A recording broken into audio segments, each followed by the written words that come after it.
ரீசெண்டா நடந்த இன்டர்வியூல ராஜ்மோகன் கிட்ட விஜய் கட்சி ஆரம்பிச்சு 1 வருஷம் ஆச்சு. 1 வருஷத்துல அவர் என்ன செஞ்சுட்டாருன்னு கேக்குறாங்க.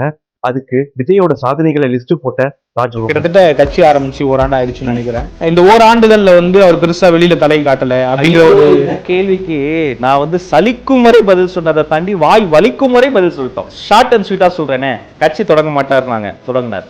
மாநாடு நடத்த மாட்டாருனாங்க, திருப்புமுனை மாநாடு நடத்தினார். கொள்கையே இல்லைனாங்க, கொள்கை தலைவர்கள்னு எக்ஸிபிட் பண்ணார். மக்கள் பிரச்சனையை சந்திக்க மாட்டாருனாரு. பெஞ்சால் புயல நாம நேர்ல போனா கூட கொலாட்ரல் டேமேஜ் ஆயிடும், அந்த நேரத்துல நமக்கு பழி வந்தாலும் பரவாயில்ல, மக்களை இங்க வர வச்சு சந்திச்சார். இவர் வெளியிலேயே வர மாட்டாருந்தாங்க. பரந்தூர் விமான நிலைய பிரச்சனையை பத்தி 10 நாட்கள் தோழர்கள் போய் ஸ்டடி பண்ணி கன்சல்டேட் பண்ணி அவர் நேர்ல வெளில வரக்கூடாதுன்னு அவ்வளவு கெடுபிடிகள். இப்படித்தான் பண்ணோம். 1 மணி நேரம் தான். சுதந்திர இந்தியால எந்த தலைவருக்கும் இவ்வளவு கெடுபிடிகள் போட்டதே கிடையாது. அத்தனை கெடுபிடியும் தாண்டி பார்த்துட்டு போனார். பாத்தீங்க, ஆனா இறங்கி தொடல, தொட்டு பார்க்கல அப்படிலாம் சொன்னாங்க. அடுத்த பிரச்சனைக்கு வரல, நாங்க கட்டிக்கே வரல.